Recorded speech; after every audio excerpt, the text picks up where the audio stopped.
Hello everybody, it's me Ghost Bunny, and today we're going to be reading Heaven Official's Blessing, Chapter 8. And before I start, let me just give my typical disclaimers, and that is that uno, I have no affiliations with MXTX or 7Cs, and there is an official audiobook. It's around, you can find it online. This is not an official audiobook. This is us being, gal pals, having fun, just for the funsies. So yeah. Disclaimer number dos is the fact that I am not a native Chinese speaker, so there will be some names of people, places, or so on that I may mispronounce. That's not me trying to make fun of it. It's just that I just don't speak it. And even though, disclaimer number tres, I do speak English, that doesn't always translate when it comes to reading. I don't know why, but that just happens, okay? Don't judge me. But yeah, I might get some commentary. I might do a little bit of improvisation because I like getting into the book. So yeah. With that being said, let us begin. This is the fastest intro I've ever given. But yeah, let's begin on chapter 8. Shortened distance, adrift in sandstorms. Even though its rough records sorry. Even though its rogue records and rumors you read, the kingdom of Banyue certainly existed, Xie Lian explained. Oh? San Lang said. Just then, Nan Feng completed an interweaving array on the ground and called out to the others in the room. It's done. When shall we go? Xie Lian quickly packed a small bag and came to the door. Let's go now. He placed his hand on the door and recited, By the heaven official's blessing, no paths are bound. Then he pushed gently. When the door was pushed open, it was no longer a small hillside village outside. What replaced it was a wide city avenue. As wide as the streets were, there were barely anyone on the road, maybe one or two pedestrians every now and then. This wasn't only because it was late in the evening, but, because the population in the far northwest was already small on top of, being this close to the Gobi. Even in broad daylight, there wouldn't be many walking about. Xie Lian closed the door behind him, and it was no longer Puchi's shrine. On the inside, put a small inn. That one step certainly was thousands of miles. The miracle of the teleportation array. A couple of pedestrians walked by, grumbling as they stared at them, appearing quite guarded. San Lan spoke up from behind Xie Lian.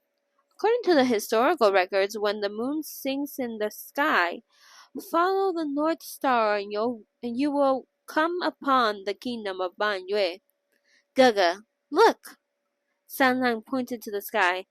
There's the North Star! Xie Lian looked up and smiled. So bright. San Lang stepped closer to stand beside Xie Lian. He cast a glance at him, then looked up too. Yeah, it seems the night sky in the northwest is somehow more uplifting than in the central plains. Xie Lian agreed, and the two became immersed in a serious discussion on stars and the night sky. Meanwhile, the two junior officials behind them watched in disbelief. Nan Feng questioned, Why is he here too? The door you created looked so magical. I followed along to check it out, San Lang replied innocently. Check it out? Do you think this is a fun tour? Nan Feng shouted angrily. Xie Lian rubbed his forehead and said, Let it go. Since he's here, he's here. He won't eat your rations. I should have enough. San Lang, stay close to me. Don't get lost. Okay, San Lang responded, looking obedient and good. Lol. This isn't a question of rations. Xie Lian sighed. Nothing, please. Keep it down. It's the middle of the night. Everyone is sleeping. Look, let's just focus on the task at hand and stop sweating the small stuff. Let it go. Hear me? Hear me? Look, let it go. Let's go already. The four followed the North Star and traveled northward. After walking non-stop for an entire night, the towns and greenery along the way became more and more sparse. and the ground slowly gave way to sand. Finally, they reached the Gobi Desert. Although the teleportation array could cross over 500 kilometers in one step, he used an exhaustive amount of spiritual power. The farther one went, the more spiritual power it sapped, and the time it took to restore the spiritual power, well, that also lengthened. This one step Namfeng helped them take would require at least several hours to recover from. To conserve strength in case of an unforeseen battle, Xie Lian decided to not have Fu Yao report the same, perform the same conjuring. For a journey such as this, someone must have the spiritual powers at full strength. In a desert climate, the difference between night and day was extreme.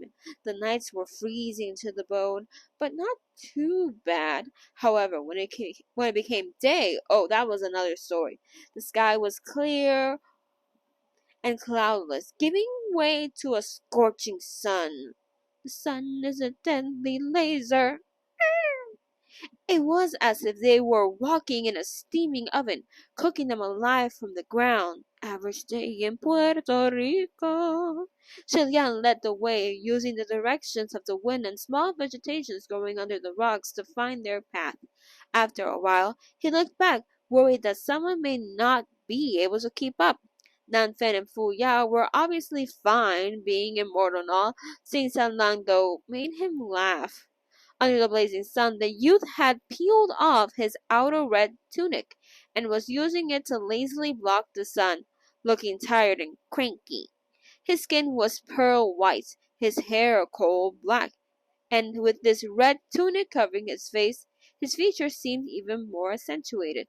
He was basically a prettier Snow White. Xie Lian removed his bamboo hat and put it on San Lang's head. Here, I'll lend it to you. San Lang blinked. Then a moment later, he smiled. It's all right, he said, and returned the hat to him. Xie Lian didn't argue. If the boy didn't need it, look, there was no need to push. Let me know if you need it then. Xie Lian straightened the hat to his head and continued walking. After a while, the group noticed a small gray building in the midst of all sand. Upon closer inspection, it appeared to be an abandoned inn. Xie Lian looked to the sky and saw that it was just past noon and time for the worst of the heat. They had walked all night. It was time for a break. Xie Lian led the group inside and they found a table to sit and settle at. Xie Lian took out a water bottle from his bag and handed it to San Lang. Do you want some? San Lang nodded. He reached for the water bottle and drank from it before Xie Lian took it back to drink himself. He gulped down the water, his Adam's apple rolling up and down as he drank. He felt the coolness pass down his throat, incredibly refreshing. Next to him, San Lang had his arms propping up his chin, stealing glances as Xie Lian drank. A moment later, he asked, Is there any more?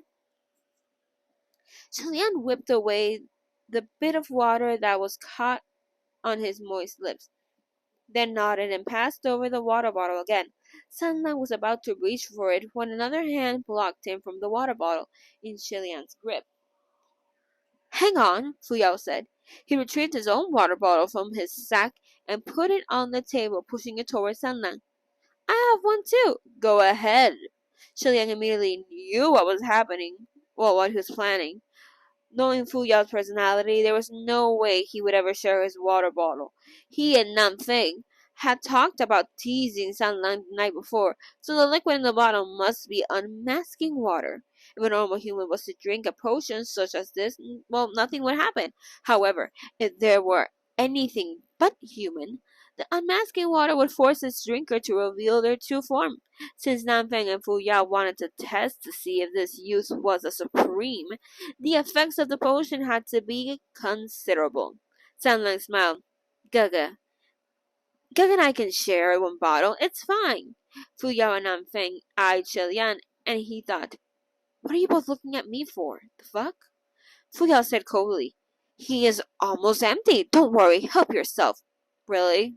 Then you should go ahead first, San Lang said, politely declining. Dot, dot, dot. Those two both fell silent. A moment later, Fu Yao tried again. You're a guest. You go first. Fu Yao sounded polite and well-mannered. Uh-huh. But Xie Lian thought he must have squeezed those words through his teeth. San Lang also made a please gesture.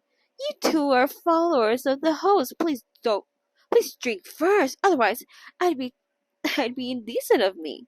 Xie Lian watched the three of them play this silly game of false pleasantries and pitied the sad water bottle being roughly pushed around the table with barely hidden force. He shook his head. He could feel the poor table tremble from their power play and feared it might not have long to live. The secret battle went back and forth for several rounds when finally Fu Yao snapped and sneered, You not accepting this water means you have a guilty conscience. San Lan replied with a smile, You're unfriendly and refuse to drink first. Who knows if you poison the water? Maybe you're the one with the guilty conscience. Fu Yao pointed at Xie Lian. You can very well ask him whether the water is poisoned. Is that water poisoned, Gaga? Sunland turned to Xie Lian. It was quite the cunning question. Technically, unmasking water was a potion that exposed one's true form and didn't harm real people, so Xie Lian replied slowly, It's not poison, but Fuya and Anfen focused their glare at San Lang, and he surprisingly let go of his grip on the bottle. All right, San Lang grabbed the bottle and shook it playfully in his hand. If Gaga says it's okay, well, I'll take a drink. He gulped down the contents of the bottle in one go. Xie Lian didn't think he'd be so straightforward and was shocked. Nanfeng and Fu Yao were stunned too and tensed immediately. Yet who knew? After San Lang drank all the unmasking water, he shook the bottle again, then threw it over his shoulder where it crashed and shattered. Ugh! Tastes bad. Did you pee in this? It's disgusting. Disgusting shit. Bewildered flashed across Fu Yao's face when he saw that the unmasking water did nothing to San Lang. A moment later, he replied coolly, It's only water. Doesn't it all taste the same? What difference is there? San Lang reached for the water bottle next to Xie Lian's elbow again and replied, Of course it's different. This one tastes so much better. Xie Lian smiled despite himself. San Lang really didn't care about any challenges being thrown his way, nor did he care about his true identity. So other than entertainment, this fight was, well, meaningless. Xie Lian thought that would be the end of it, but Nanfeng stood up and dropped a sword onto the table with a loud clank. With such a strong battle aura surrounding him after Xie Lian thought Nanfeng intended to end San Lang for good, he left him speechless for a moment. Wait, what are you doing? The road ahead is dangerous, Nanfeng said. Well stated, darkly. This is my gift for our little buddy for self-defense. The sheath of the sword was ancient in design and bore wear and tear from the passing of ages. It was no ordinary sword. Xie Lian's eye widened in recognition, and he put his hand over his forehead and turned away. Oh God, he muttered to himself, It's Hongjin. The name of the sword was indeed Hongjin, meaning red mirror. It was a secret sword. While it could not fight evil, no evil could escape its spiritual power. Should any non-human entities pull it from its sheath, the blade would turn red as if covered in blood, and the crimson blade would reflect the true form of that which unsheathed it. Whether wrath or supreme, none could escape. There were no young men who would not be interested in swords or horses, so San Lang appeared rather intrigued. Ooh, let me see. Sheathed in one hand, hilt in the other, San Lang pulled at the sword. Nanfeng and Fu Yao stared intently, but when merely 8 centimeters of the sword was pulled out, San Lang laughed. Gaga, are you sure it's playing a joke on me? They better fucking not, but are you? Xie Lian cleared his throat and turned back around. San Lang, I already told you they're not my servants. Then he spun back. Who's joking around with you? Nothing demanded coldly. How can one defend oneself with a broken sword? San Lang sheathed the sword and threw it back on the table. Namfeng's face froze for a moment. Then he immediately picked up the sword to check. He pulled it from the sheath and heard a clunk.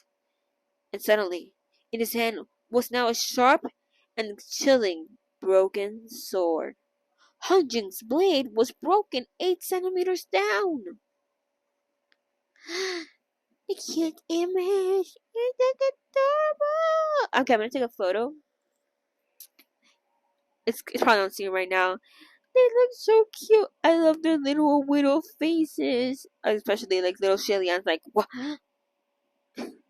A little San Lang with his broken sword. He's like, what? What is this? Ah, they're so cute. Kitty witchy. Okay, continuing. Nanfeng's Nanfeng's face changed colors, and he turned the sheath upside down. There was the clattering sound of mess of clinks and clanks. What was left of the blade within the sheath was now broken into bright, sharp little fragments. The Hung Jing sword was a powerful weapon that could expose its enemies. That wasn't a lie, but Nanfeng had never heard of any technique that could break it from within the sheath. Nanfeng and Fu Yao pointed at San Lang and cried, "You!" San Lang snickered and leaned back in his chair, putting his back booted. Jesus Christ, I can't read. Putting his black booted feet upon the table. "You dirty boy." He tossed one of the broken pieces in his hands in the air to play with it. "I'm sure you guys didn't do this on purpose and just weren't careful enough with it on the road. Don't worry about me. I don't need some broken sword as protection. Keep it for yourselves." As for Xie Lian, he simply couldn't look at Hong Jing directly.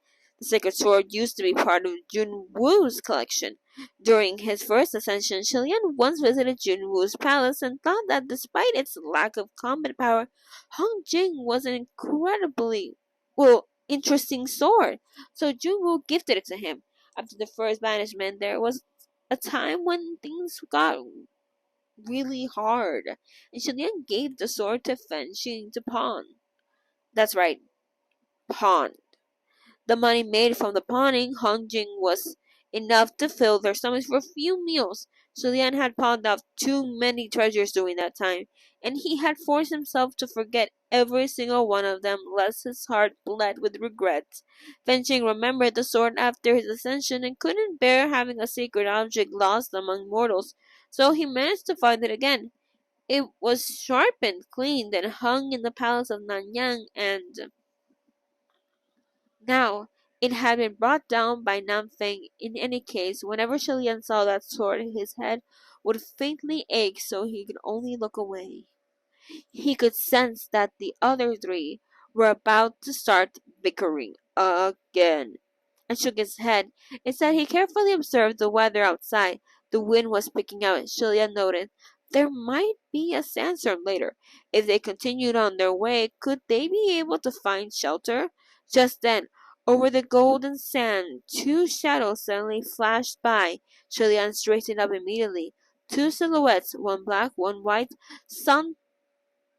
sauntered unhurriedly but rapidly, as if they were gliding through clouds. The one dressed in black was slender and elegant. The one dressed in white, on the other hand, was a female cultivator with a sword on her back and a whisk in hand.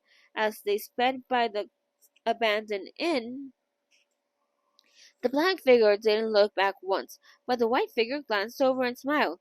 That smile was like their forms, gone in a flash, but leaving a forebodingly, sorry. It was only because Xie Lian had been keeping an eye on the outside that he caught the scene. But the other three probably only saw their retreating backs. Nanfeng rose instantly. "Who was that?" Xie Lian stood up. "Don't know, but they definitely don't look like ordinary people." After a moment, after a moment's deliberation, he said, "The wind's picking up. Stop playing around and let's go as far as we can." Although the bickering trio constantly argued, they had nevertheless steeled their hearts to do what they came here to do. So they just let's just follow what he says. So they immediately stopped butting heads and cleaned up the pieces of Hong Jin before heading out the door. The four of them continued their trek, now against the blowing headwind. They walked for another 4 hours, wind howling in their ears, but the progress they made was nothing compared to the distance they were about to cover earlier in the day. The whipping gusts grew stronger, and the wind whipping the sand battered their faces and bodies, bleeding at any uncovered skin. The more they advanced, the more difficult it became. Gusts became deafening gales, and whirling sand filled the air around them, obscuring their path. Xie Lian, holding his bamboo hat down, called out, "This sudden sandstorm feels strange." No one answered him, and Xie Lian looked back, afraid that someone might be lost. But all three were present and following, just no one had heard him. The gales were so strong that his voice was swallowed up. He wasn't particularly worried about Nam Feng and Fu Yao, even with crazed winds whipping. The two walked steadily, full of killing intent. San Lang, on the other hand, followed closely behind Xie Lian, never more than 5 steps away. Even with so much sand blowing and thrashing about, San Lang remained calm and collected, hands clasped behind him as he walked. His red tunic and black hair danced wildly in the wind as if he hadn't any care in the world. Julian could feel how hard the sand was hitting his face, and was worried by how little sunlight seemed to mind. He opened his mouth to tell the youth to watch out for the sand getting in his eyes and sleeves, but figured he wouldn't hear anything he'd say, so Julian reached over directly to help fold his sleeves, patting them down to make sure no sand would get in. San Lang was taken aback by the sudden gesture. The other two behind them approached, and with everyone in beating hearing range, Julian tried talking again. "Be careful, everyone. The wind came out of nowhere. It's not right. There may be evil within." Dun, dun, dun. "It's just a little sandstorm. How are you going to be?" Fuyao said. Julian shook his head. "The wind is all right. It's what the sand might carry that I'm worried about." Just then, a powerful gust of wind whipped by blowing of Xie Lian's bamboo hat. If it flew off, it would disappear into the desert forever. But Sun Lan reacted immediately and grabbed the hat just in time with an abnormally fast hand. He returned the bamboo hat to Xie Lian once more, and Xie Lian thanked him. As he retired the hat onto his head, he said, "We should probably find shelter for the time being." Fu Yao countered, "It's just no evil in the storm. If there's evil in the storm trying to stop us from advancing, then we must continue." Before Xu Liang could say anything, Sun Lang burst out laughing. Fu Yao's headshot and coldly demanded, "What are you laughing at?" Sun Lang folded his arm and chuckled. "Does being contradictory give you the satisfaction of feeling unique and independent?" Huh? Xie Lian had thought before that although this youth was always smiling, it was often difficult to discern whether it was genuine or purposely courteous as a form of mockery. This time, however, anyone could tell there was no trace of sincerity in his smile. Fu Yao's eyes grew dark, and Xie Lian raised his hand. "Okay, stop right there. You two. Okay, if you've got things to say, you can say them later. It won't be funny if the wind gets any stronger." "What? Think it'll blow you away?" Fu Yao mocked. Yes, I very much. Yes, that very. Jesus Christ. Yes, that may very well have before Shilian. Shilian didn't even finish before the three in front of him suddenly vanished. Actually, they weren't the ones who vanished. He did. Another powerful gust had carried him away for real. A twister. Da, da, da, da, da, da, da, da. Shilian spun wildly in the sky. He threw out his arm and cried, "Roye, grab hold of something dependably solid." Ruye shot out from within Chilean's sleeve in the Roye shot Jesus from within Chilean's sleeve. In the next moment, he could feel the other end of the white bandage sink, as if he would, as if it was tied to something, and it yanked him to a stop. After finally stabilizing him in the craved wink, wind Xie Lian realized that he had been blown over 30 meters above the ground.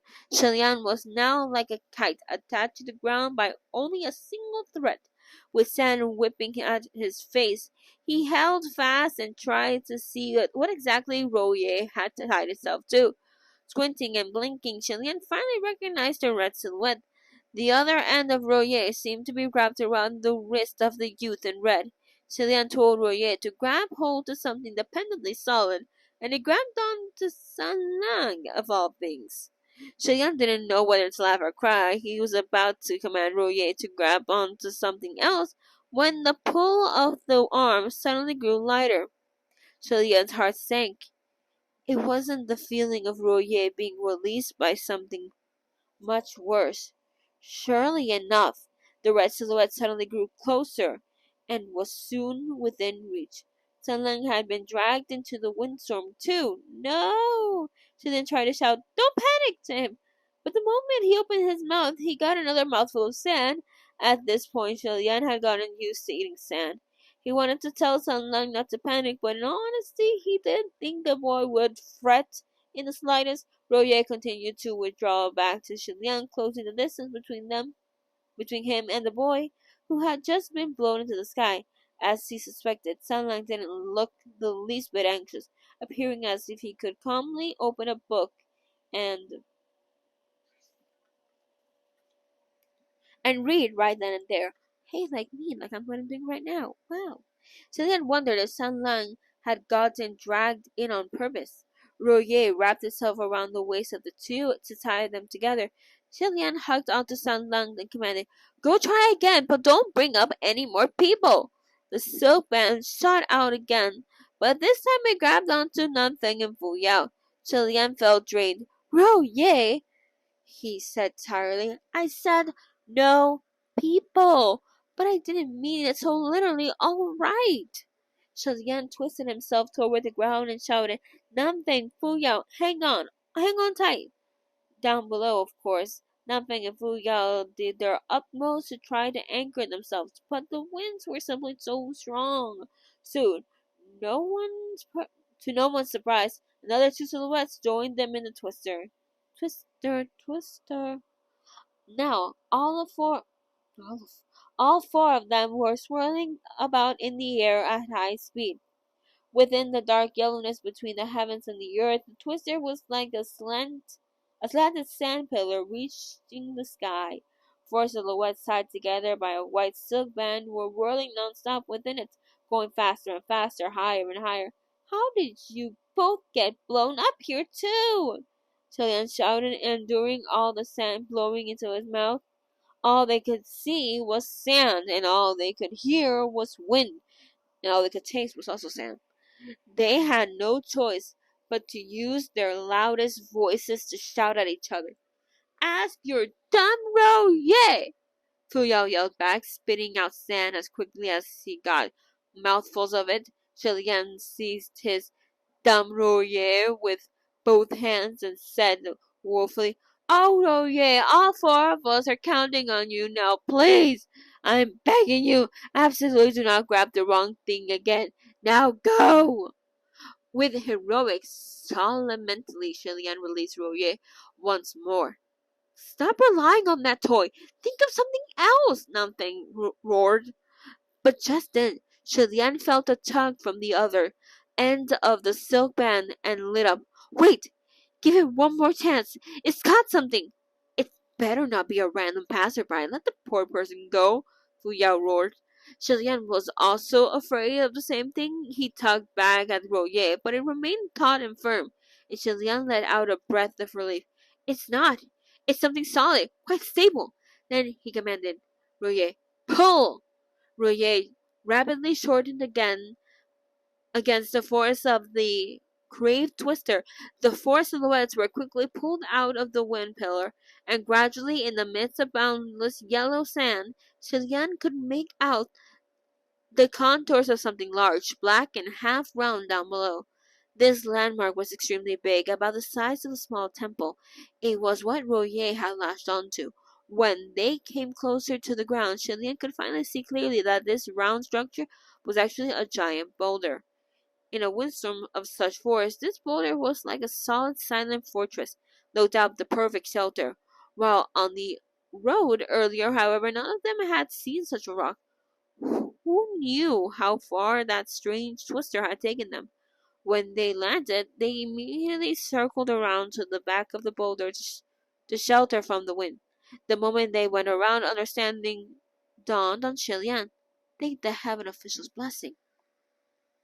The book we're reading. Da, da, da, da, da. You know what he meant. You know what I meant. Yay. Let's go with that.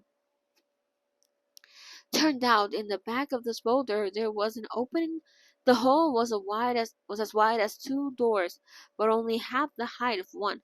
Although a bit low, it was still possible for a grown person to enter if they bent down. The hole's opening was jagged and slanted, but it appeared to be haphazardly man-made rather than naturally formed.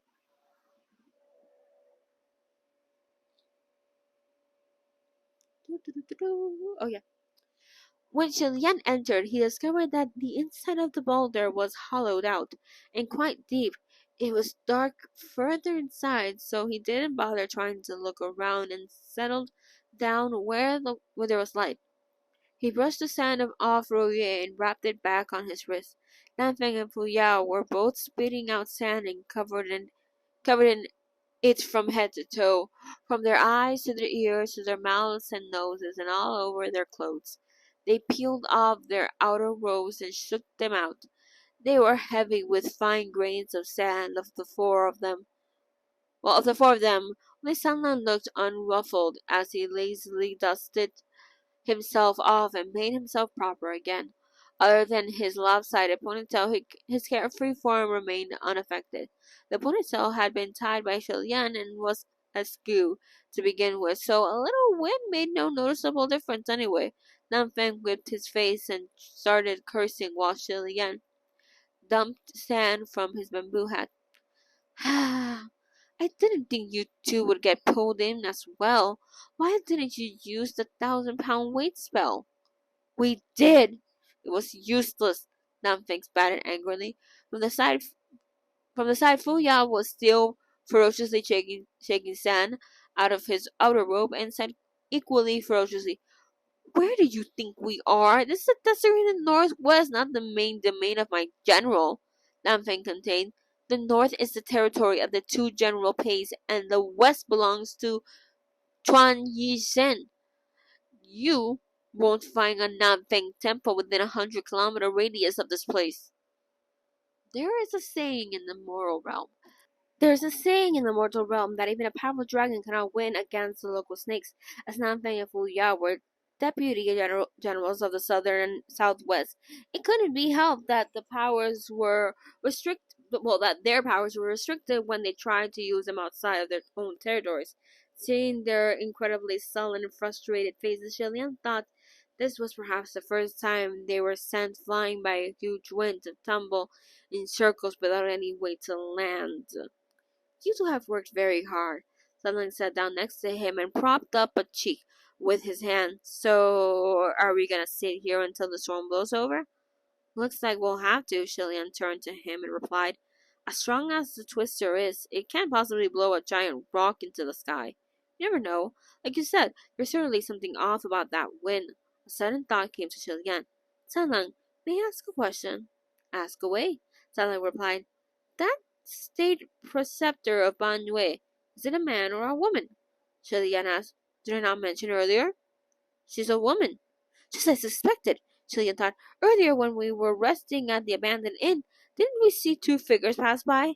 Their steps were graceful and strange, definitely not those of a mortal, and the one in the white was a female cultivator." Fu Yao looked doubtful. It's not easy to identify whether they were a man or a woman by the robes, and they looked taller than the average woman. "Are you sure you saw right?" "I'm absolutely sure," Xie Lian said. "So I thought she might, be the state preceptor of Ban Yue." "Could be, who knows? Not me." "It is possible," Nanfeng said, "but there was another black-clad figure traveling with her. Who could that be?" Hard to say, but that person was walking even faster than she was. Her strength is definitely no less than hers, Xie Lian said. Could it have been the other evil state preceptor, Fan Qing? Fu Yao wondered. I think, regarding that, the whole dual evil masters title was only given because historically their actions were similar. Both were equally evil, so people connected them together as a pair to remember them more easily, like the four great calamities of the ghost realm. Even if they aren't really four that fit, they are made four because it's simple. Hearing Xie Lian say this, San Lan burst out laughing. Xie Lian stared at him. It's nothing. Someone said, I just thought what you said made sense. One of the four great calamities is certainly only there for the head count. Please continue. Chen continued. In reality, the dual evil masters have nothing to do with each other. I've heard of state preceptors Fan Qing. He was the state preceptor of Yong'an, born at least 100 years earlier than state preceptor Ban Yue. You don't know of the four great calamities in the ghost realm, but you know about state preceptor Fan Qing of Yong'an in the mortal realm? Fu Yao asked in disbelief. I overhear things while collecting scraps in the mortal realm. It's not like I collect scraps in the ghost realm, so of course I don't learn anything about them, Xie Lian explained. The wind outside of the cave the wind outside the cave seemed to be dying down. Nanfeng approached the opening of the shelter, patting the rocky surface here and there, inspecting its material. He started fixated. He stared fixated at it for a moment, then lowered his head. Why would there be a hollow rock like this in the middle of a desert? He thought the boulder was rather suspicious, but Xie Lian wasn't surprised by it. Hollow boulders like this aren't unusual. The people of Banyue used to build shelters like this to hide from sandstorms. Like, all the time. You're the weirdo. Or even for passing the nights while taking their livestock to graze. Some hollows, some hollows weren't dug, but were rather blown out, Xie Lian said. How could they graze in a desert? Nanfeng asked confused. Xie Lian smiled. It wasn't all desert here 200 years ago, dummy. There used to be an oasis. Gaga, Sunlen asked. Well, Sunlen called. What is it, sweetie? Shilian turned his head. Sunlen raised his hand and pointed. The rock you're sitting on seems to have writing on it. What? Shilian looked down, then stood up and found that where had been sitting was actually a carved stone monument. After whipping off the layer of dust, there were indeed letters on his surface. However, the characters were carved rather shallowly, so the words weren't very clear. At least half the steel was still buried, and the other words stretched from beneath the sand all the way up until they faded into blackness. If there was writing here, it had it had to be examined. I don't have much power left. Can someone lend me a palm light? Thanks, Julian asked. Namfeng snapped his finger and a small burst of flame ignited his palm. Julian stole a glance at San Lan, but the youth didn't appear surprised. Julian supposed that after seeing the teleportation array, there wasn't much more to surprise about. Namfeng moved his palm to where Xie Lian directed him to brighten the writing on the stone wall. The characters were incredibly odd, slanting as if randomly scribbled by a toddler. What is this? Nanfeng wondered. Banyue script, duh. Sunling replied. I'm sure Nanfeng asked the meaning of the words, Xie Lian said. Let me see. Xie Lian dusted more sand off the stone steel, revealing the first column of writing with the largest character. That had to be the heading. The same character also appeared repeatedly in various sections of the text. Ria approached and produced a palm torch. You know how to read Banyue script? Truth be told, I collected scraps in Banyue before the evil master of Banyue, or whomever came about. Shilin replied, dot, dot, dot. Is there something wrong? Nothing, Ria hummed. Just wondering, where you haven't collected? Like, where haven't you collected, bitch? Chilean flashed a smile, then looked down again at the characters. A moment later, he suddenly he said, General! What? Nanfeng and Fu Yao answered at the same time. Xie Lian looked up. The first word on the stone seal is General. He paused for a moment. But there's another character after it that I'm unsure the meaning of. Nanfeng seemed to sigh in relief. Then you'd best look some more. Xie Lian nodded, and Nanfeng shifted his palm over further to light up the words. Something didn't feel right. Xie Lian thought there seemed to be something else on the perimeter of his vision. With both hands pressed on the rock, Xie Lian slowly looked up. Above the stone seal, the flickering flames illuminated a stiff human face. This face, with its bulging eyes, was staring straight at him. Ah! The one who screamed wasn't Xie Lian or Nanfeng, but that still face. Nanfeng immediately took out his other hand and ignited it as well. He put both hands together and grew the flames until they were bright enough to light up the entire cave. The one whose face was revealed by the light was a person who had been hiding in the shadows the whole time. When the flames grew bigger, he scurried along the walls toward the back of the cave, and there Xie Lian saw 7 or 8 people huddled together and trembling in fear. Who are you? Nanfeng shouted. Nanfeng's angry shout echoed in the cave, and Xie Lian, whose ears were still ringing from the scream earlier, he covered his ears. Noise from the windstorm had defeated them, and anything spoken too softly wasn't heard after they entered the cave. They had discussed the evil masters of Ban Yue, then focused their attention on deciphering the stone seal, so no one had noticed there were others also hiding within the shelter. The 7 or 8 people trembled. A moment later, an elder of 50 or so years stammered, we're a merchant caravan passing through the area. There's ordinary merchants. The sandstorm is too fierce, so we're hiding in here for the time being. He was the most composed of the group, and by the looks of it, the leader. Could be. The most social of them all. Could never be me. Nanfeng asked, if you're just ordinary merchants, why are you sneaking around and hiding so furtively? Hmm? Hmm? The elder was about to respond when a youth of around 17 years shouted, we weren't planning on sneaking around, but you guys suddenly rushed in here. Who knows whether you're good or evil? Then we heard you talk about the evil masters of Ban Yue, then some ghost from stuff, and you ignited fire in your palm. We thought you guys were Ban Yue soldiers out patrolling and hunting for flesh. No way we'd make a sound. Stop talking, Tianqian. The old man hushed the boy, afraid that he might have offended the other party. The youth had thick brows and large eyes, with the face and mind of a tiger. As soon as an elder spoke, he shut up immediately. Xie Lian put down his hand, his ears no longer ringing, and said, amiably, nicely, it's nothing but a misunderstanding, just a misunderstanding. Let's all relax a bit. No need to be so nervous. He paused for a moment before continuing to explain. We're not Banjue soldiers. I am just a cultivator from a small shrine. These are people from my shrine. We all know a few tricks, nothing fancy. You're ordinary merchants and we're ordinary cultivators. Same without malicious intent. It just so happens that we all entered the same shelter to hide away from the same sandstorm.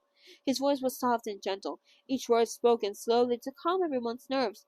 After much explanation and reassurance, the merchant party finally relaxed. His voice was soft and gentle, each word spoken slowly to calm everyone's nerves. After much explanation, I already read that, yeah. Yet unexpectedly, Sunlight suddenly laughed. I think they're being way too humble. Those merchants aren't as simple as they say they are. No one understood what he meant and looked at him in confusion. Don't at least half the travelers go missing when trekking through Banyue Pass? To cross this land, while knowing the rumors, surely you're all extraordinarily brave. Nothing ordinary about you. That's not all true, young man, the elder responded. Besides the fact that rumors are largely exaggerated, there are many caravans that have passed through without any harm before. Oh? Sunlight said. As long as you find the right guide and go around Banyo territory, all is well. So we sought out and found a local to lead us, the elder said. Yeah, the youth Tianchen said. It all depends on the guide. We owe everything to Azao Ge. If not for him, we wouldn't have been able to avoid all those quicksand pits. When the sandstorm started, he knew exactly where to bring us to hide. Otherwise, we would be buried alive in the sand by now. Xie Lian took a glance at this Azao, who guided them, looked rather young, seemingly in his 20s, with an attractive stony face. When he was praised by the other two, he didn't make a show of it. His head was down and he mumbled, It's nothing, just doing my duty. Hopefully, when the wind dies down, none of the camels or cargo will be damaged. They'll be fine for sure. The merchants were all very optimistic, but Xie Lian had a feeling things weren't as simple as they all thought. If all trouble could be avoided by simply not crossing into Banyu territory, then did all the former travelers who lost their lives die because they didn't believe in the rumors? Sun Yan gave it some thought and said to Nan Feng and Fu Yao in a quiet voice, This is too sudden. Once the storm passes, we'll need to make sure these people pass through safely before going to Banyu ruins. Then, Xie Lian looked back down to continue deciphering the Banyu writing on the stone stele. He recognized the word general earlier, but that was because it was a common word. It had been 200 years since he last visited the kingdom of Banyu. Even if he was fluent then, it had all been forgotten since. Shouldering the burden of translation really required time and patience. Just then, San Lang said, Tomb of the General. Xie Lian remembered now. The last character was the one for tomb, grave, burial, and other similar terms. He turned to look at him, amazed. Sunlight, do you know the Banyu script too? Sunlight smiled. Not much. I only know a few words because they're interesting. Shilian was already used to him saying that the word tomb was not often used if Sunlight really only knew not too much. How could he just happen to know exactly what this one character meant? His not too much probably meant the same as ask away, and Shilian grinned immediately. Excellent. Maybe the characters you recognize happen to be the ones I don't know. Come closer and let's examine this together. Chen waved lightly to beckon, so Sanlang went over. Nanfeng and Fu Yao stood next to them, lighting the tomb with their palm torches for them to read. Lian lightly touched the words with his fingers, reviewing the writing in a low voice with Sanlang softly reading the words. The more they read, the more amazed they looked before gradually growing glummer? Yeah. The merchant boy Tian Sheng was young, and youths were prone to curiosity. After the little chat earlier, it was as if they had become familiar, so he called out, Gaga, what does it say on the stele? Chilean snapped out of it and replied, This stone stele is a memorial. It tells the story of the life of a general. A Panhui general? Tianchen asked. No, no, no. A central plain general, San Lang answered. A central plain general? Nanfeng was puzzled. Why would the people of Banyu build a memorial for a central plain man? I thought the two nations were constantly at war with each other. This general was special, Sun Lang replied. Although the memorial calls him a general, he was actually no more than a captain. Was he promoted to general? No, no, no. At the beginning, he led a troop of hundreds, but it dwindled to a troop of 70, then to 50. Dot, dot, dot. In other words, continued the motion. The feeling of being demoted to the point of nothing was quite familiar to Xie Lian, and he could feel eyes on him. He pretended not to notice and continued to decipher the Banyu writing. Tan Shen couldn't understand and continued asking, What kind of official gets demoted lower and lower in rank? As long as he didn't make any major mistakes, there should only be delays in promotion, not demotion, right? How much of a failure do you have to be? Dot, dot, dot. Xie Lian clenched his right hand in a fist and raised it to his lips. He faintly cleared his throat and replied in a stern voice, Youth man, Receiving continuous demotion is not as rare as you think. Huh? Tanlan chuckled. It's true, it happens a lot. He paused before continuing. This captain got demoted time and time again. Not because he was incapable or incompetent. It's because despite poor relationships on both sides of the conflict, instead of winning battles on the battlefield, he kept getting in the way. What do you mean getting in the way? Nanfeng asked. He prevented his enemies from killing civilians of the Central Plains, and he also blocked his own army from killing the people of Banyue. Every time he did this, he got demoted a rank. Sunlight spoke lightheartedly, and the 7 or 8 merchants sat close to him. It was story time, baby. Soon they got into it and started commenting. I didn't think the captain did anything wrong, Tianxian remarked. It shouldn't be a problem to let soldiers kill each other, but not civilians, right? He's too blindly kind for a soldier. Moreover, he didn't commit any crimes. Yeah. He was saving lives, not killing people. Jenna smiled at all the comments. These merchants before them had never lived a day at a battle-torn border. They were not the same people as those here 200 years ago. The kingdom of Banrei had long since perished. It was easy for them to say this, criticize that, even give compliments, but the actions of that captain weren't so easily forgiven back then. Nor was nor with a simple remark like, he's too blindly kind. Within the group, only Azao understood better, probably because he was a local. Now is now. 200 years ago was 200 years ago. To only receive demotions was a blessing for its captain. Fu Yao, however, clicked his tongue. How laughable.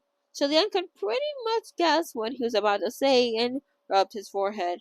Sure enough, the light of the flickering flames illuminated Fu Yao's glum look. One must do the duty demanded by the position. If he became a soldier, then he must always remember to defend his country and kill enemies on the front lines. Casualties are inevitable in war. Such stubbornness has no place in war and will only drag down his fellow soldiers. His enemies will also think him foolish. No one will thank him in the end. Fu Yao's words had irrefutable logic, and silence soon filled the cave. He continued dryly. People like that only have one end: death. They will either die in battle or at the hands of their own people.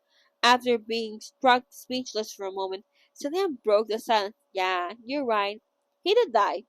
Tian Shan was shook. Ah, how did he die? Was he really killed by his own people? After a moment of deliberation, Xie Lian still replied at the end. Not really. Here it says there was once a battle when both sides clashed, and as they fought, this man's bootlace came loose and he stepped and tripped. Then everyone in the cave had assumed the death must have been tragic but heroic. So they were all taken aback at first, thinking that what kind of death was that? Then laughter explodes.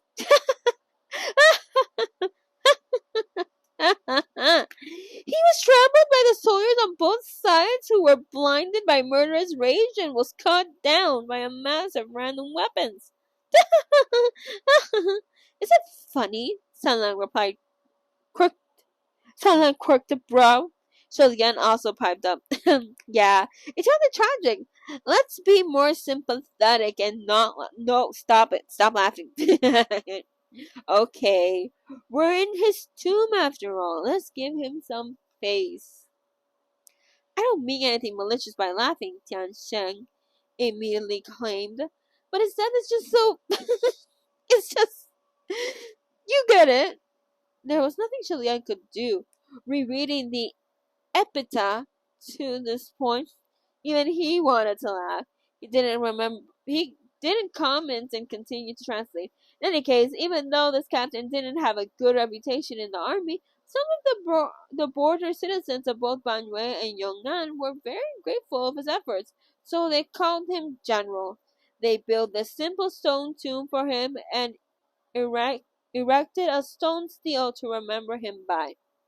Later, the people of Banwei discovered another miraculous thing about this memorial. As long as one kowtows before the stone stele 3 times, One can transform all disasters met in the Gobi to good fortune. Salang completed the translation. He spoke so enigmatically that it was very convincing. His expression was also serious, so when the group heard, several of them immediately started plastering, muttering that they'd rather believe it true than not. So the uncover was confused. What? Is that written here? Is it really that magical? Sutherland smiled softly and said in a lowered voice, Nah, I made that up. But since they laughed earlier, their prostrating now should make it up for it. Shalian looked back at the stone seal and saw that it was indeed the end of the epitaph, and there were no more words. He had been felt a bit woeful, but now he thought it funny. He whispered back, Why are you so mischievous? Shalian stuck out his tongue, and the two chuckled. Just then someone shrieked, What's that? The shriek echoed in the cave, sharp, reverberating against the walls, and it caused all their hairs to stand up.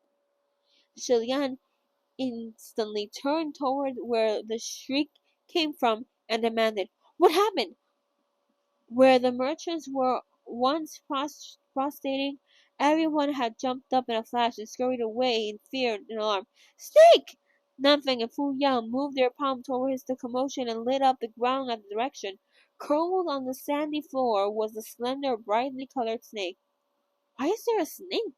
The crowd was growing increasingly anxious. How does snake not make any noise? We didn't hear when it slithered over at all. When the flames appeared near the snake, it instantly became alert and raised itself into an attack position. Nanfeng was about to torch it when someone leisurely strolled over. That person easily snatched the snake with his left hand, clutched it at its heart. He brought it closer to observe it and said, Is it normal to see snakes in the desert? Someone that fiercely guts was Someone that fearlessly gutsy was, of course, Sanlan. They say to fight a snake seated at its heart. If pressed there hard enough, no matter how venomous its fangs, it'll be helpless. The snake wrapped its long tail around Sanlan's left arm meekly at closer range. Shilian could see clearly the snake had translucent skin and its vivid red inside were visible and mixed with threads of black resembling organs. Rather disgusting. The tail was the color of flesh and segmented with layers of hard shell, unlike that of a snake, more like a scorpion. Seeing this, Shilian's face changed and he called out, Watch out for its tail! Before Shilian finished speaking, the long snaky body wrapped around Sunlight's left arm suddenly to let go. The tail snapped backwards and tried to stab viciously towards Sunlight. Venomous as the tail was, Sunlight's right hand was faster, and he easily caught it. Now holding both head and tail, Sunlight showed off the snake to Shilian like it was an interesting toy, laughing. This tail is pretty interesting. On the end of the tail there was a long fleshed red needle. Shilian sighed in relief. I'm glad you weren't stung, as I thought. This is a scorpion snake. Nanfeng and Fuya approached to observe the snake too. Scorpion snake? That's right, Shilian said. It's a kind of venomous vermin found only in Banjue. They're very rare, but never seen one before, but I've heard of them. Body of a snake, tail of a scorpion, its venom has the strength of both combined, and if bitten or sting, Shilian trailed off. He watched Sunlight twisting the snake, pulling and squeezing it as if it were a towel, stopping just short of tying it to a bow. Sorry. Shilian was speechless for a moment, then gently chided. Sunlan, stop playing with the poor thing. It's dangerous. Sunlan laughed. Don't worry, Gaga. It's nothing. The scorpion snake is the totem of the Banyu State Preceptor. Gotta take this rare chance to examine it. Shilian blinked. The totem of the Banyu State Preceptor? That's right, Sunlan said. Apparently it was because the State Preceptor could control the scorpion snakes, that the people of the Banyu believed that in her infinite power and worshipped her. Hearing the word control alarmed Shilian. When it came to controlling anything, whether it might be. They usually came in huge numbers. He immediately cried, "Everyone, leave this cave. There may be more than one scorpion snake." Before he could finish, there came a wail. "Ah! Snake!" Other voices started yelling. "So many snakes! Over here, too!" From the shadows, 7 or 8 scorpion snakes soundlessly slithered into the cave. They came so swiftly and quietly from unknown crevices, but they didn't attack, only watched, judging, soundless in both movement and attack, not even hissing. Truly extremely dangerous. Nanfang and Fu Yao released 2 fireballs and shot them towards the snakes, and a large wall of fire exploded inside the cave. "Get out!" Xie Lian yelled. No one needed to be told twice, and everyone ran outside. Luckily, it was still light out, and the twister had long passed. The wind calmed. The group of them escaped into open ground, then kept running. As they ran, someone said, "That stone memorial is too scary. How come after we told 3 times we still ran into stuff like that?" Xie Lian was thankful that they didn't know those last words were fabricated by Sanlang. But then he heard someone else say, "Yeah, it's pretty much the same effect as worshipping a scrap immortal. The more you pray, the unluckier you become." Dot dot dot. Even when the issue was barely related to him, he still got shot. "I came here for a good time, and I just got attacked. No!" Xie Lian was speechless. Suddenly, Tan Shen yelped in alarm, "Uncle Zhang!" That elder, he had been assisting, had collapsed. Xie Lian darted over. "Oh, nice image. We got 2 images. Ooh." Them with the cool snakes. Oh, well, actually, no, because they weren't sissing. But either way, I'm gonna take a photo. You know the drill. Admire. Look. Mwah. What happened? Pain filled the face of old man Zhang, and he raised a hand. Xie Lian grabbed hold of his hand and frowned. His heart sank. There was a growing angry swelling spreading rapidly down his palm, and within the red and purple bruising there were 2 small punctures barely visible, a wound that tiny would not have otherwise been noticed until it was too late. "Everyone, check and see if you have any wounds on your bodies," Xie Lian called immediately. "If you do, use a rope to stop the spread." Xie Lian turned a hand over to examine his meridians and saw that the red and purple swelling was visibly climbing up the vein of the arm. What a formidable venom, Xie Lian thought. He was just about to unravel Royer when next to him, Azao ripped a strip of fabric from his own clothing and promptly knotted it tightly around the old man's bicep to prevent the venom from progressing. Xie Lian mentally praised him. He he looked up, and without needing him to say anything, Nanbing had already taken out a medicine bottle and popped out a pill. Xie Lian helped the old man swallow it. "Uncle, are you okay?" Tan Xin cried. "That's all good. Uncle won't die, will he?" Azal shook his head. "To be bitten by the scorpion snake means certain death within 4 hours." Tan Shen was shaken. "Then what do we do?" Old man Zhang was the leader of the caravan, and the other merchants also started panicking. "Our friend here he just gave him a pill, right?" "That wasn't an antidote," Nothing said. "It's for temporary longevity. The most I can give him is 24 hours." The crowd became more dis- distressed. "Only 24 hours? Does that mean we can only sit here and wait for death to come? Is there no saving him from his venom? From this venom?" Right then, San Lang walked over slowly. "There's a way." Everyone turned to stare at him. Tan Shen turned his head joyously.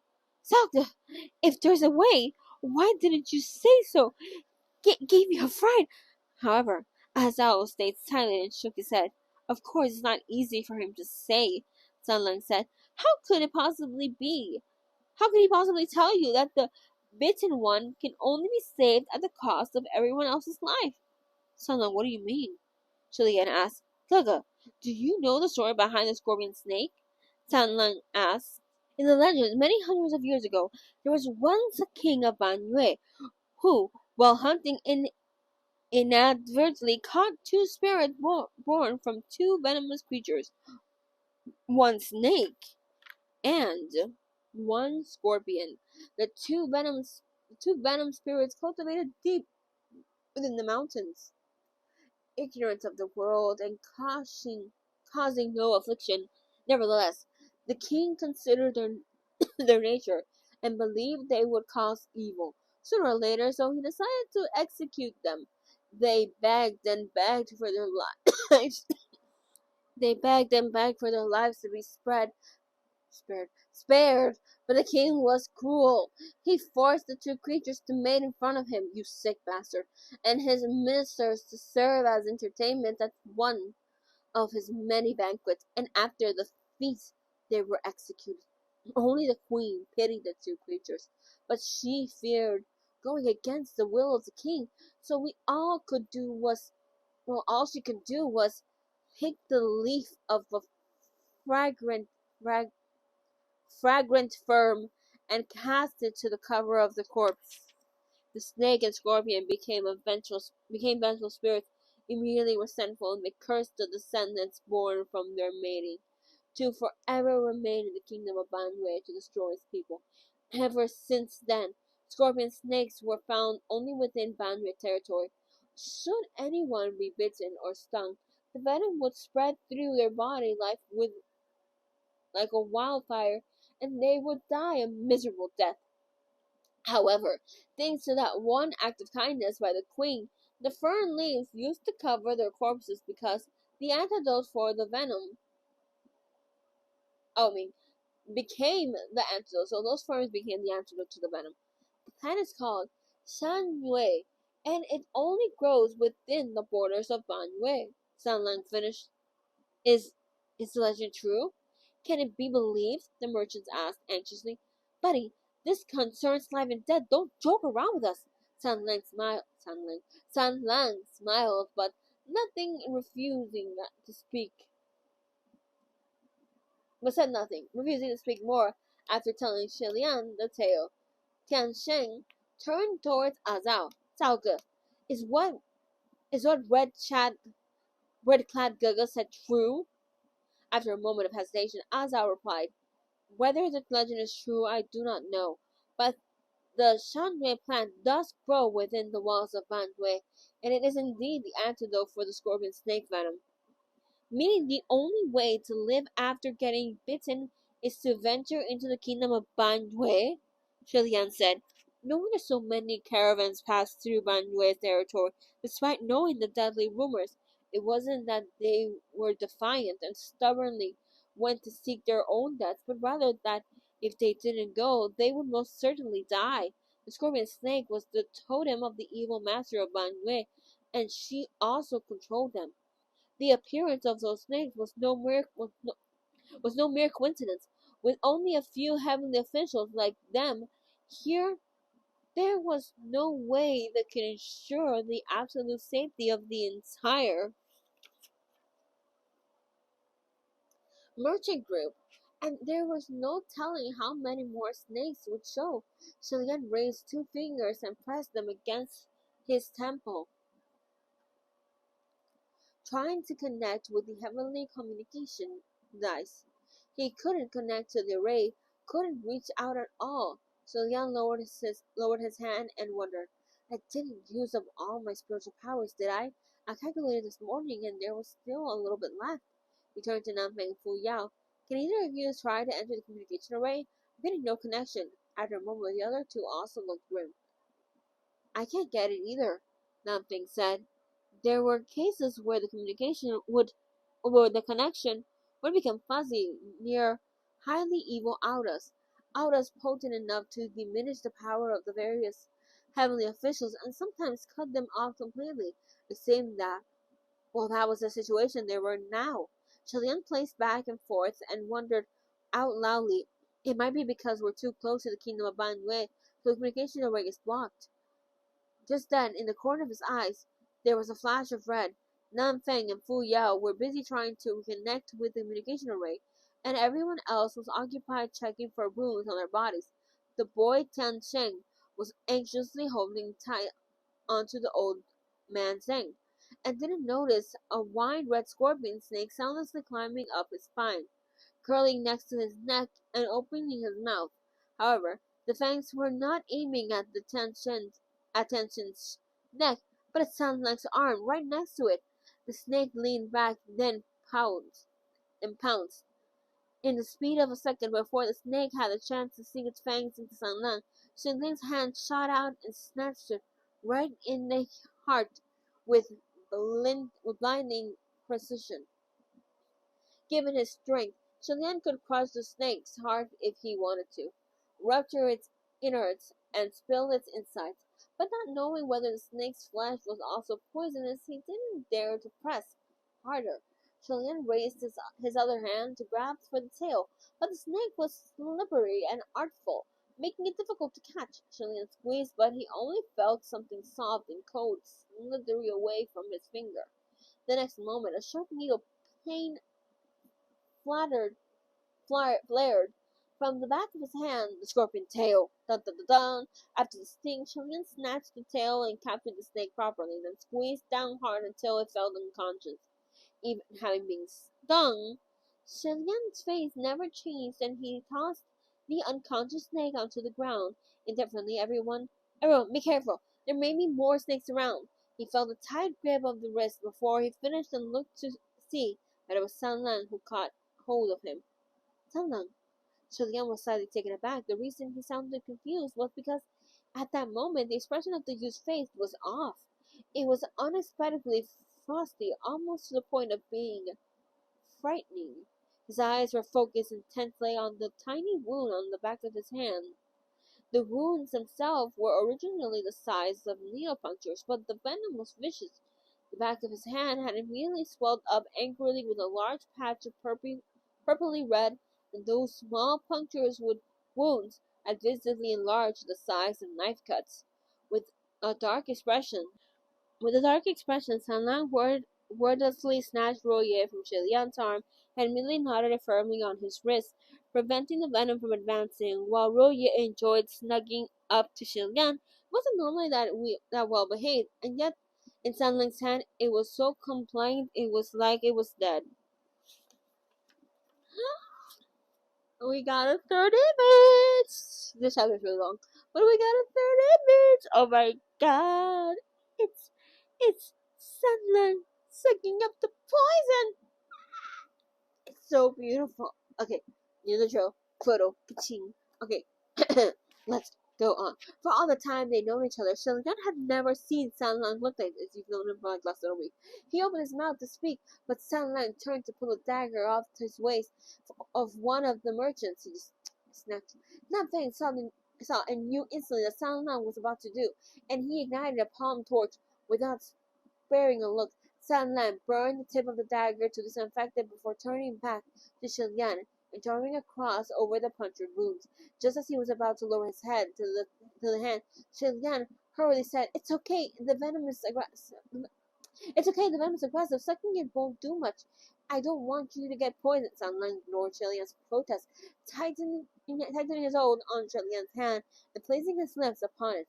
Shilian felt his own arm tremble slightly, and he couldn't explain why.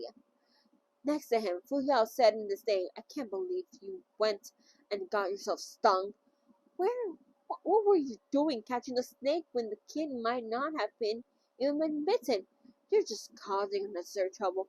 That was true. Now that Shilian thought back to it, to the airy way that Sanlang played with the snake in the cave, he probably wouldn't have been cared about the attack and would have easily avoided being bitten. But just in case Sanlang didn't notice the snake, in time, it wouldn't be too late to regret. Shilian waved his good goddamn, I can't read. Shilian waved his good hand. "Don't worry, it's not like it hurts, and I won't die from it." "You're really not in pain?" Fuyao asked. "Really, I don't feel pain anymore," Shilian answered honestly. His words were true. Shilian was someone who possessed the worst of luck, so when he ventured deep into the mountain, 8 times out of 10 he would step on vipers and run into venomous insects and get bitten, stabbed, jumped, or poisoned in thousands of ways. However, he'd always been very stubborn and not dying, and at most he'd run a fever. After 3 days and 3 nights of fever, he'd wake up right as rain and continued as if nothing had happened. He simply wasn't sensitive to pain, so as much as it hurt, he could live with it. Right after he said this, Sun Lang finally looked up. The red swelling on the back of Xie Lian's hand had gone down, and Sun Lang's lips were stained with blood. His eyes were extremely cold, and he moved his glare to the unconscious snake on the ground. There was a loud boom, and the snake abruptly exploded into a purplish red pool of blood and flesh. The sudden blast surprised everyone, but no one knew who did it. Even if the blood didn't splatter onto anyone, there was still a feeling of unease blanketing the crowd. Then Shen remembered that Xie Lian had also been stung, asked worriedly, Gaga, you got stung too. What are you to do? Xie Lian felt the bandage on his wrist and smiled. Don't worry, little one. We'll still stick to the plan of going to Banyue ruins and searching for the Shanwei firm. Another merchant asked, You guys are going? What about us? Should we send someone to go with you? You can all stay here. Banyu territory is dangerous. The more people there, the more mishaps can happen. We will find the firm and bring it back to you within 24 hours, Xie Lian said. Will you really? Thank you so much. How can we possibly ever? A number of merchants started stuttering their hands. But then their faces changed when Xie Lian continued to speak.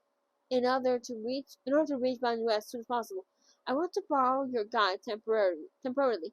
And that's all right. Naturally, Xie Lian met Azao. The merchants went from grateful to relieved to largely hesitant. Xie Lian knew where they were coming from. They were afraid that Xie Lian might run off with their guide once he found the Shan fern.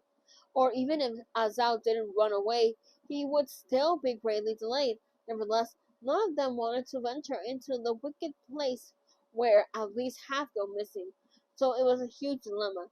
Their worries were perfectly normal, so Xie Lian quickly added, and just in case anything else comes to attack you, Fu Yao will stay until we return. With one man staying, the merchant finally agreed and nodded. All right, as long as Azao is willing to go with you. Xie Lian turned to Azao. Are you open to lending us a hand, my friend? If not, that's okay. Azao nodded and said, Yes, but the Banyue ruins are actually not hard to get to. Just keep going in this direction and you'll reach them. After bidding the merchants farewell, Azao took the lead with Xie Lian, Sanlang and Nanfeng following right behind. A while later, Xie Lian inquired, Azao, do the scorpion snakes appear frequently in this area? Not frequently. This was my first time seeing them too, Azao replied. Xie Lian nodded and had no more questions. Truthfully, he did live in Banhui area for a number of years, and this was also his first time seeing a scorpion snake. Azao answered, was not surprising. Nanfeng realized Xie Lian's intentions and asked in a low voice, You're suspicious of Azao? Xie Lian responded in a whisper, Either way, we've brought him out. Just keep an eye on him. In the past, it was usually Sanlang who would talk to him first.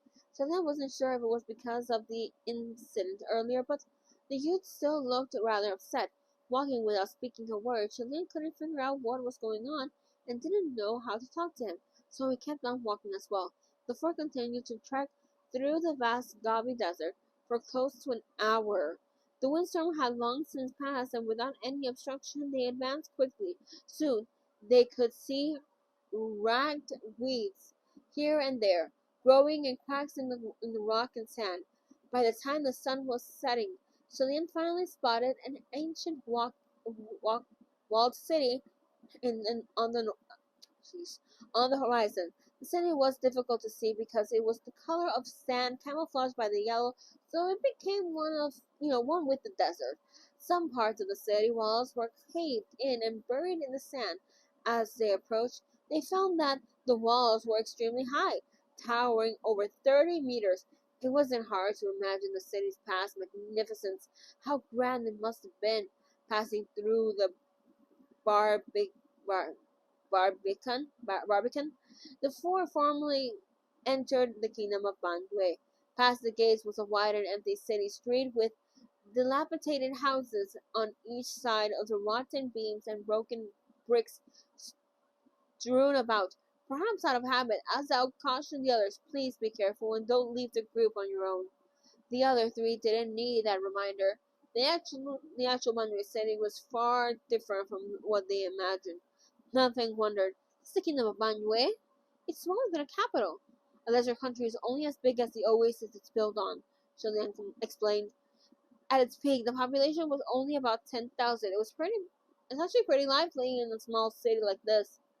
Nanfeng continued to observe the surroundings. It would probably only take a few days to siege a country of this size. Xie Lian shook his head. Not necessarily. Don't underestimate the people of Banwei. Nanfeng, even if their population wasn't more than like 10,000, they kept their numbers of soldiers at an average of 4,000.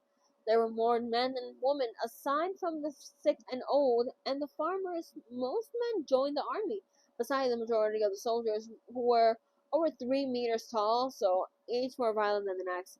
With maces in hand, they would keep fighting even with swords through their chests. They were they were really hard to fight. Azal seemed rather surprised and glanced at Xie Lian. This imaginer seems to know a lot. Xie Lian maintained his smile and was about to cover some more when Nanfeng posed a question. What's that wall? He was indicating a giant yellow earthen building in the far distance. Building? Wasn't quite the right word to describe it, but it was a giant enclosed formed by four massive mud-colored walls with neither doors nor a roof. Each wall was over 30 meters, and on the very top there was a pole with something tattered attached, flying in the wind. It was a chilling image. Xie Lian turned his head and glanced, then said simply, "That's the sinner's pit." By the sound of the name alone, it was obvious it was anything but good. Sinner's Pit. Nanfeng frowned. Hummingly gravely, Xie Lian explained, "You can think of it as a jail. It was made specifically for imprisoning criminals." How does it imprison anyone if there isn't even a door?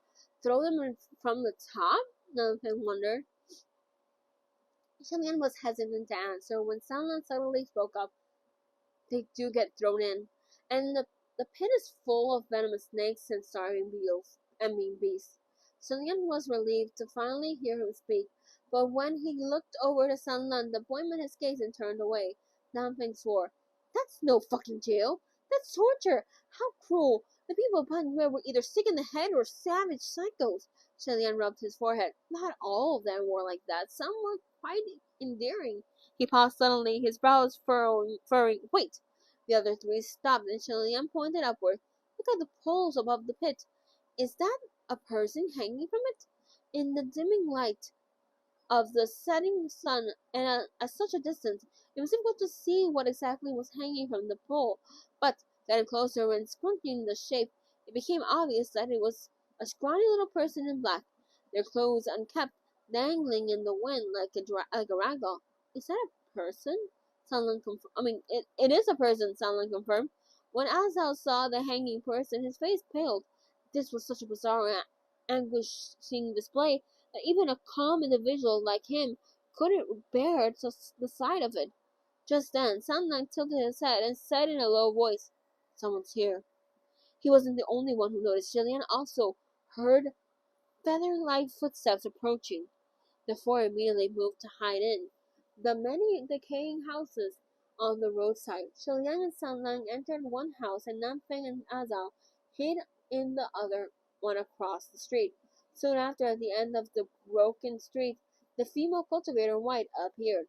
The woman was dressed in a pale white robe with a wisp tucked in her arm, the garb of the Dionysus, wrong religion, the garb of a Taoist priest. She roamed along the street, peering here and there. Her eyes were bright and observant, as if she were in her own garden, and not the Banyu ruins. Strolling right behind her was another woman clad in black, her hands clasped behind her back. The black-clad woman was beautiful yet cold.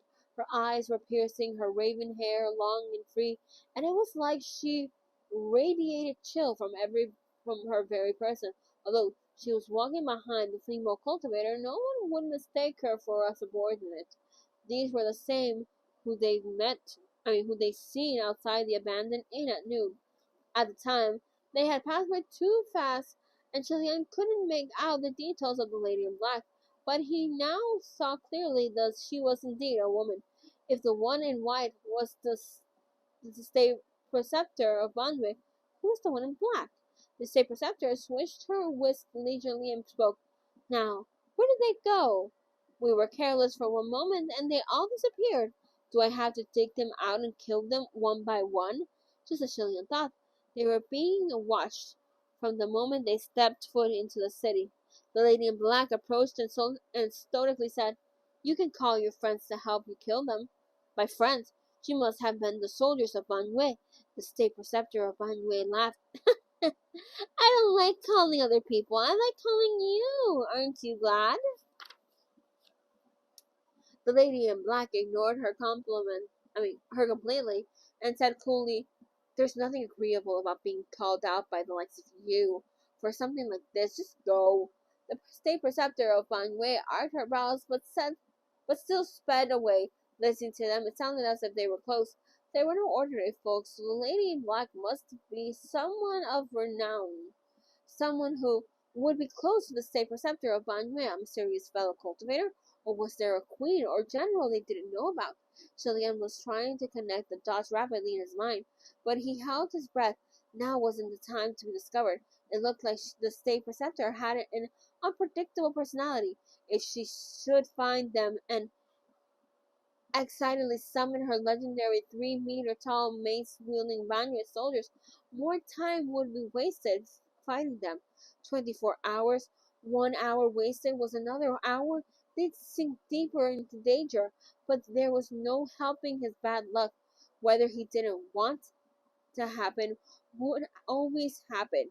The lady in black was passing the house, Xie Lian hidden, but stopped mid-step, and her piercing gaze swept over the decayed shelter. The state preceptor of Banwei was already farther ahead, but she noticed that her companion had stopped and came back. Hey, are you coming? The lady in black didn't look at her. You step back. All right. The state preceptor responded obediently and actually retreated. The lady in black was about to raise her hand when suddenly a loud rumble blasted from across the street. On the other side of the house, Nanfeng and Azao had hidden in it had collapsed. The crumbling of one house led the entire road to cave in. Dust and sand rolled into the air and clouded the whole street. Within that cloud, a black shadow leapt out and shot a streaming flame toward the state preceptor. But the lady in black rushed forward and shielded her from harm. With her left hand still behind her, she flicked her right palm and easily absorbed the flames before reflecting them right back. The black shadow parried her while escaping and soon disappeared. The state preceptor immediately chased right after the shadow, but the lady in black gave the house behind another sweeping look before following. Bless you, Nanfeng, Xie Lian thanked mentally. Everything happened so quickly, but Nanfeng had no doubt known somehow that they were about to be in trouble and created a diversion to lead their enemies astray. He was the only one who left out, so Azao must still be inside the collapsed house. After making sure that the state preceptor and the lady in black were indeed gone, Xie Lian dragged San Lang out of their hiding spot and called out, Azao, are you still alive? Are you hurt anywhere? A moment later, a muffled voice came from under the ruin. I'm fine. Xie Lian was relieved. Thank goodness. Although Xie Lian trusted Nanfeng's ability to control the crash, and that he would no doubt leave enough space for Azao to stay safe, it was still more reassuring to see it with his own eyes. He raised one of the rotten beams with one hand, and after a moment, Azao emerged from underneath, covered in dust from head to toe. He brushed himself off a bit and returned to his stoic expression. Now there are only 3 of us left, Xie Lian said. Nothing is creating a divergence, so we must move faster. Do you know where we can find the Shangyue fern, Azao? The young man shook his head and said, Sorry, I only know where the city is, but I've never been here before, so I don't know where the fern can be found. Sunlight spoke up. They say that the Shangyue fern prefers shade. It is small, its roots thin, but its leaves are big. It's like a heart-shaped peach. Why not search near a large building? A large building, Xie Lian contemplated. If there were talking big, there was no building larger than a palace. In the legend, it was after a festive that the queen picked the Shanhui leaf, which could mean the fern on the palace ground. The three moved their gaze after, and in the center of the city there was indeed a palace built of brick and wood. From a distance, well, the palace had a grandiose aura, but upon a closer look, it was not in much better shape than the dilapidated houses on the streets. Through the palace gates there was a massive garden. Perhaps in the past it wasn't a garden, but a palace square.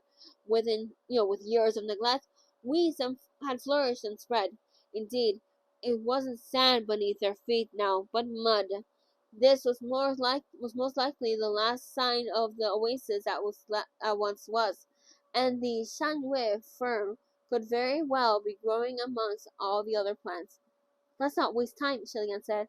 We only have 24 hours, but keep an eye for scorpion snakes.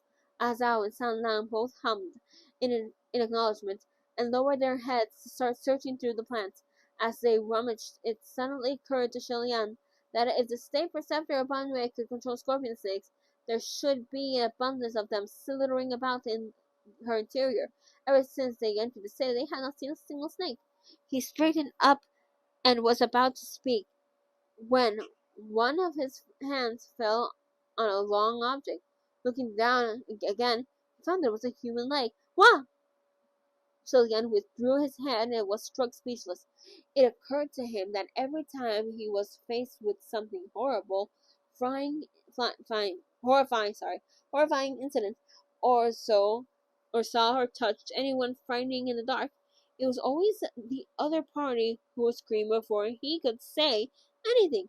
But shouldn't it be the other way around? The plants in the garden were tall and thick, and whoever's leg Xie Lian had touched was someone who had already been hiding and crawling in the weeds. The moment they touched the leg, recoiled, and the weeds in front of him rustled. Someone called out, Don't hit me! Don't hit me! Gaga, it's me!" Xie Lian scrutinized the wild grass and saw that the one who emerged crying, "Don't hit me!" was thick-browed, large-eyed Tianchen. The boy in turn saw that Xie Lian recognized him and sighed in a breath of relief. Xie Lian, on the other hand, wasn't relieved. Rather, he became even more alarmed and raised his good arm in an defensive stand. In circumstances like these, it was more likely that this was an illusion created by something evil. "Weren't you with the others back in the desert? How are you here? Are you really Tian Shen?" Tian Shen explained hurriedly. "It's me. I'm the real thing. I'm not the only one here. 3 other uncles also came. They're just inside. Look, if you don't believe me." He pointed towards the inside of the palace, and sure enough, 3 men came running out. They were indeed the men from the caravan. When they saw Xie Lian, they froze in their dash and looked awkward. Xie Lian puffed out his breath before finally rising to his feet and dusting off his white slates. "What's going on?" The merchants looked at each other, and no one made any noise. It was Tian Shen who spoke up after the awkward silence. "Gege, after you guys left, Uncle Zhang's pain flared up, and he was really miserable. We didn't know how much longer we should wait for you to return, and we were afraid that you guys might have gotten lost. Also said to go straight to get to the kingdom of Banwei, so we thought the more hands to help, the better." So what he really meant was that the merchants regretted letting them go after all. They were afraid that Xie Lian and company would rob them of their guide after finding the Shan Yue fern for themselves. So they sent people to come follow them. Xie Lian imagined that Fu Yao couldn't persuade them otherwise and was probably also too lazy to hold them back, to be fair, yeah. It was impossible to stop stubborn people who refused to listen to reason. Xie Lian, rather exhausted. "You're all too reckless. Who knows what there might be, and what might happen in a place like this? And you still came?" Tian himself knew that what they'd done made it obvious they didn't trust Xie Lian, and he felt bad. This was why he didn't make a sound while hiding in the weeds earlier, as awkward as it was. "Sorry," This concerns a man's life, so we couldn't sit still. No matter this was life or death situation, and to be wary was ex- entirely natural. To go so far into danger for an antidote also proved that they were worthy companions. Xie Lian couldn't continue to scold them for this and sighed. If you didn't bump into anything weird when entering the territory, then it's your good fortune. But how did you know how to come to the place to search for the Tanya firm? Tenshin scratched his head and replied, we didn't know where to start, but in the story the Red Cloud Gaga told, it was the queen who picked the leaves, right? The queen couldn't possibly leave the palace grounds, so I thought we'd come here and try our luck.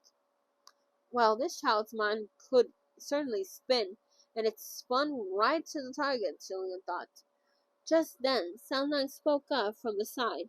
Xie Lian turned to see San Lang's... I found it! Xie Lian turned to see San Lang striding with his long, light legs towards him. In his hand were a few turquoise-colored leaves with roots still attached at the stems. The leaves were about the size of a baby's palm and in the shape of peaches, slightly pointy at the end, with thin, tiny roots. Even without Azal to confirm, Xie Lian knew without a doubt that this must be the Shanjue fern. Without waiting for Xie Lian to say a word, San Lang grabbed his wounded hand and lifted it. The hand that was strung was originally frighteningly swollen, but after San Lan sucked the poison from the wound, the swelling had gone down significantly, despite it not being fully cleared of the venom. With Xie Lian's wrist in one hand and the Shanye fern in the other, San Lan closed his palm on the plant. After only a second, he reopened the palm, and the fern was crushed into powder without him appearing to exert any force. San Lan gently but firmly rubbed the powder on Xie Lian's hand, and he could feel coolness and relief stinging on his skin. Thanks, San Lan. San Lan didn't respond, however, and after applying the powder, he let go of Xie Lian's hand. Xie Lian couldn't help but think that the air between the two of them was really strange, but he didn't know how to ask about it without sounding odd. This wasn't something anyone else would have noticed either, or something they could possibly resent. Gaga, are you feeling better? Is the herb working? Tenshin asked anxiously. Xie Lian snapped out of it and replied, much better. It should be the right herb. Hearing this, everyone became excited. Hurry, let's find more! Soon, Azal also raised a handful of leaves, crying out, there's more here! The shanwei leaves in Azal's hand were much bigger and fuller than the small pitiful one San Lang used earlier. But the shape and markings were all correct, so everyone crowded over and happily exclaimed, that's an entire field here! So many! Pick lots! Let's pick a bunch! Do you think we can sell this? Noisily the merchants busied themselves picking up the herbs. Xie Lian turned his head to examine his hand for a moment, then tried to start a conversation with San Lan. You also searched the same area there now, right? Didn't you find any there? It was obvious Xie Lian was trying to force a conversation and just ask the question. He felt that he was rather pathetic, but San Lan shook his head. You should have used the ferns over there. Why? Xie Lian wondered curiously, or San Lan could answer. They heard someone scream, go away! Everyone stopped, their movements halting. Who said that? Who's screaming? It wasn't me. It wasn't me either. Then they heard the sharp voice again. Go away! You're stepping on me! Only then did the group notice the voice came from near their feet. In a flash, the crowd retreated from the field of ferns. Seeing this, Xie Lian walked over. He was used to being the one in lead when it came to these things. He approached the bush where the shrieking had come from and stripped away the thick weeds. Everyone breathing hitched. Under the weed in the mud, there was a man's face. In the field, there was an unbelievably alive human being buried in the mud, with only his face showing above the surface. It was a nightmarish sight, truly incomparably creepy. A couple of merchants screamed in fright, holding on to each other. Xie Lian once again confirmed them in a skilled and practiced manner. Don't panic. Everyone calm down. It's only a face, nothing extraordinary. We all have faces, no? The face chuckled. Oh, did I scare you? Ha! I frequently scare myself, too. After reassuring the others, Xie Lian half crouched and examined the face in the mud. It was a man's face, quite flat when he wasn't smiling, but extremely wrinkled when he was. Xie Lian couldn't tell whether he was old or young, and couldn't say whether he was handsome or not. He couldn't make much out of his face at all, so he simply asked directly, "Who are you?" The face in the mud asked back, "Who are you?" "We're merchants passing through," Xie Lian replied. The mud face breathed alongside. "Huh! Merchants, passerbys. I used to be part of a caravan too, but that was 50, maybe 60, I don't know, years ago.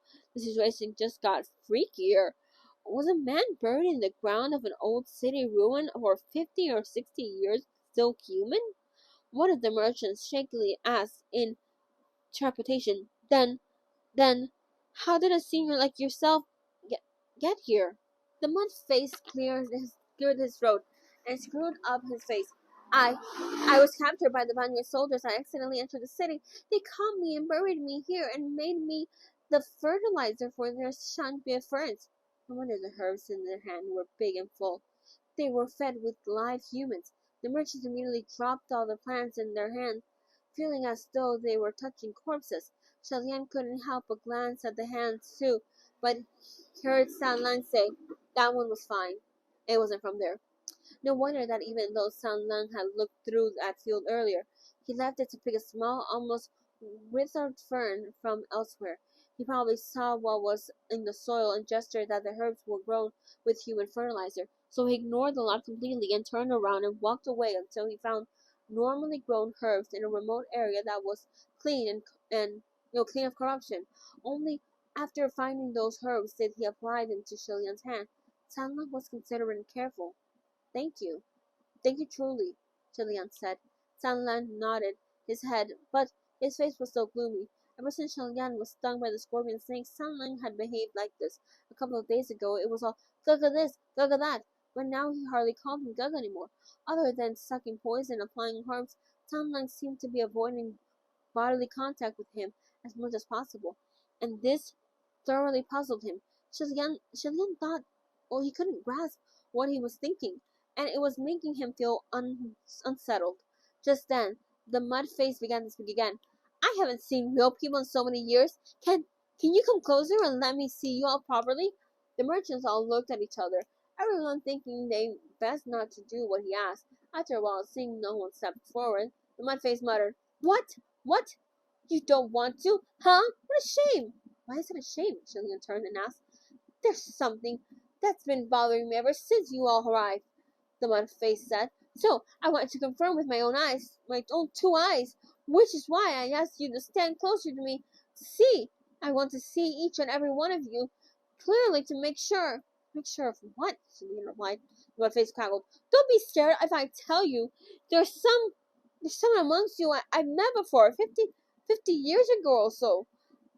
Hair raised on everyone's neck at the statement. If someone met this mud face 50 years ago, they'd be at least 60 or 70 years by now. But amongst the people present, the oldest definitely didn't look older than 40. So how was that possible? Unless that person wasn't really a person. Shen Lian gave a sweeping look across everyone's face, from Azao to Tension. Some were in shock, some stricken with fear, some shaking with anxiety, some speechless and confused. Everyone's reaction was normal and within reason. If one had to pick the odd one out, it'd be Sanlan. But for him, no reaction was probably the normal reaction. Julian turned back to the mudface. "Who is the person you speak of?"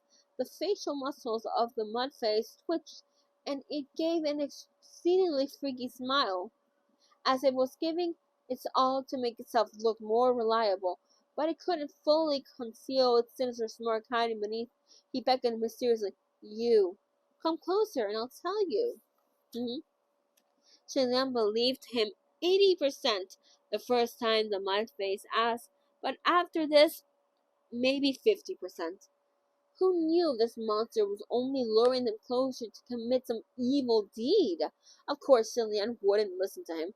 He got his feet and was about to walk away when the mud face raised his voice. "Do you really not want to know who it is? He will kill all of you the same way he killed us." Dun, dun, dun. And that is the end of chapter 8. Whew, that's a long chapter. But yes, if you guys are liking my reading, my comments, just me in general, you can like, comment, and subscribe if you like. But yeah, this, jeez, was a long chapter. But yeah, I hope you guys liked it. Hope you guys been enjoying. If you guys have not seen the previous chapters, there is an entire playlist where you can find it. But yeah, I'm reading other books so you can see on my channel. But other than that, I don't really know what to say. Um, yeah, I'm just gonna say bye. Bye bye bye. Oh yeah, have a good day wherever you are, however you are, and bye bye bye bye bye bye bye. Bye.